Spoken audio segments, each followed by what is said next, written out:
नमस्कार दोस्तों, स्वागत करते हैं आपका हमारे चैनल में। दोस्तों, धार्मिक, आध्यात्मिक और मजेदार कहानियाँ सुनने के लिए हमारे चैनल को जरूर सब्सक्राइब करें। हम आज आपको एक बहुप्रचलित कहानी सुनाने जा रहे हैं जिसका नाम है दुखनी और सुखनी की शिव चर्चा। एक बहुत ही मान्यता प्रधान कहानी है जिसको सुनने पर भोलेनाथ जी आप पर अपनी कृपा करेंगे। तो आइए सुनते हैं। किसी नगर में एक सेठ अपनी पत्नी के साथ रहता था। कुछ समय के पश्चात सेठ की पत्नी ने एक पुत्री को जन्म दिया, लेकिन पुत्री के जन्म के समय सेठानी की मृत्यु हो गई, तो उनकी पुत्री का नाम दुखनी रखा गया। सेठानी की मृत्यु से सेठ बहुत दुखी रहते थे।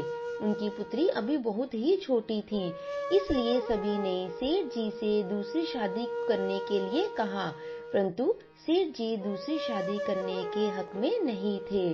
उन्होंने दूसरी शादी करने से मना कर दिया। पर सभी के ज्यादा जोर डालने पर एक दिन सेठ जी ने शादी के लिए हाँ कर ही दी।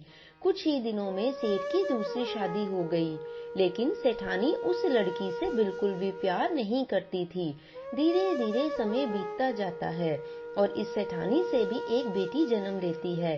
सभी बहुत खुश थे, इसलिए उसका नाम सुखनी रखा गया। धीरे धीरे दोनों बेटियां बड़ी होने लगी। दुखनी हमेशा ही भगवान का धन्यवाद करती रहती थी और भगवान का नाम लेती थी। हमेशा ही पाठ पूजा किया करती थी और व्रत का भी नियम रखती थी। सेठानी दुखनी को बहुत दुख देती, उसे ढंग से खाना भी नहीं देती। सेठानी उसे रूखी सूखी रोटी देती, लेकिन दुखनी चुपचाप सारे दुख सहती रहती थी और भगवान जी की पूजा करती रहती। जब सेठ की दोनों बेटियां विवाह योग्य हो गई तो सेठ ने उनके लिए वर ढूंढना शुरू कर दिया। तब एक दिन सेठानी ने सेठ जी से कहा कि तुम दुखनी के लिए सबसे निर्धन वर देखना। अगर तुमने ऐसा नहीं किया तो मैं अपनी जान दे दूंगी। सेठ ने दुखनी का विवाह एक बहुत ही गरीब परिवार में कर दिया और दूसरी पुत्री सुखनी का विवाह एक संपन्न परिवार में कर दिया। दुखनी और सुखनी दोनों बहनें अपने अपने ससुराल में चली गई। दुखनी का पति बहुत ही गरीब था और वह कुछ काम भी नहीं करता था। दुखनी ही दूसरों के घरों में काम किया करती थी और अपना गुजर बसर कर रही थी, लेकिन उसने शिव की पूजा और व्रत करना नहीं छोड़ा। अपना यह नियम ये प्रतिदिन करती थी। धीरे धीरे समय बीतता जाता है। दुखनी और सुखनी दोनों के बच्चे भी हो जाते हैं। एक बार की बात है, सुखनी अपनी बहन दुखनी के घर जाती है और उससे कहती है कि तुम दूसरों के घरों में झाड़ू पोछा करती हो, इससे अच्छा तो तुम मेरे घर आकर झाड़ू पोछा कर दिया करो।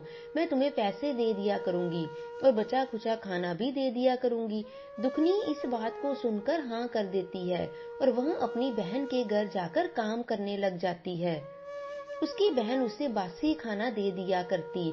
दुखनी वही अपने बच्चों को लाकर खिला देती।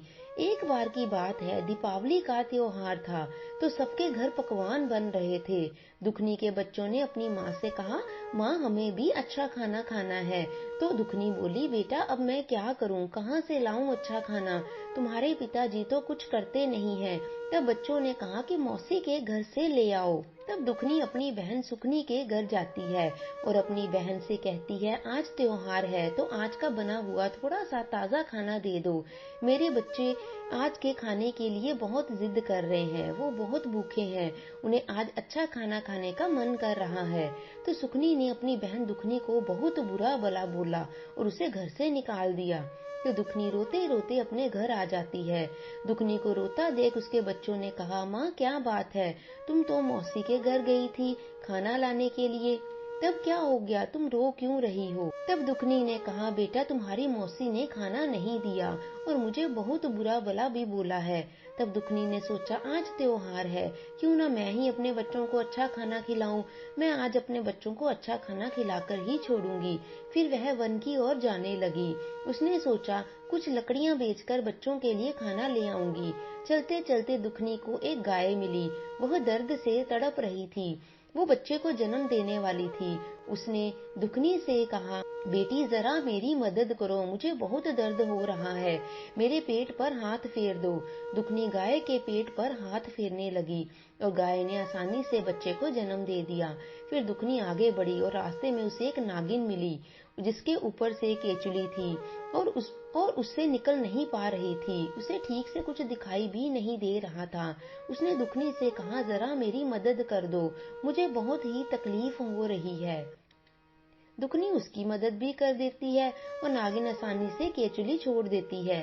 फिर दुखनी आगे जाती है और दुखनी वन में पहुंच जाती है तो वन माता एक बूढ़ी औरत का रूप बनाकर वहां पर पहले ही बैठी हुई थी और दर्द से कहराने लगती है।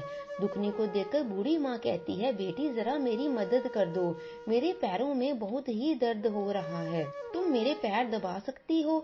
दुखनी कहती है, ठीक है माँ, और दुखनी वन माता के पैर दबाने लगती है। फिर कुछ देर के बाद दुखनी जब जाने लगती है तो बूढ़ी माँ कहती है, मेरे पास एक पोटली है, इसे तुम ले लो। दुखनी पोटली ले लेती है और उसे देखती है कि उस पोटली में बहुत सारा सोना और चांदी था। तब दुखनी कहती है, माँ ये तो सोना चांदी है। तब बूढ़ी माँ कहती है, तुमने मेरी मदद की है इसलिए तुम ये ले जाओ, और यह एक थैला भी है, इसे भी तुम मेरे से ले जाओ। दुखनी जब थैला देखती है तो वो अनाज से भरा हुआ था। दुखनी बहुत ही खुश हो जाती है, उसकी खुशी का ठिकाना नहीं रह जाता और बूढ़ी माँ को धन्यवाद कहकर घर की ओर जाती है। और उसे रास्ते में वही नागिन मिलती है। नागिन कहती है, तुमने मेरी मदद की इसलिए मैं तुम्हें एक मनी देती हूँ, और कहती है इसे तुम अपने घर में रख देना, तुम्हारे घर में कभी भी धन धान्य की कमी नहीं होगी। दुखनी नागिन का भी धन्यवाद कहकर आगे चली जाती है। उसे रास्ते में फिर वही गाय मिलती है जो कहती है, तुमने मेरी मदद की इसलिए तुम मुझे अपने घर ले चलो। दुखनी गाय और बछड़े को अपने घर ले आती है और अपने बच्चों के लिए खीर और अच्छा भोजन बनाती है। अब दुखनी के घर में किसी चीज की कोई कमी नहीं थी। एक दिन में सुखनी ने सोचा, दुखनी काम पर क्यों नहीं आ रही, चलकर देखना चाहिए। उसके घर जाकर जब वो सब कुछ देखती है तो आश्चर्यचकित रह जाती है और दुखनी से पूछती है कि तुम्हारे पास ये सब कहाँ से आया। तब दुखनी उसे सारी बात बता देती है। तब सुखनी भी गरीब औरत का रूप रखकर वन की तरफ जाती है। उसे वहां पर एक शेरनी मिलती है, वह उस पर दहाड़ती है और सुखनी डर जाती है और आगे बढ़ जाती है।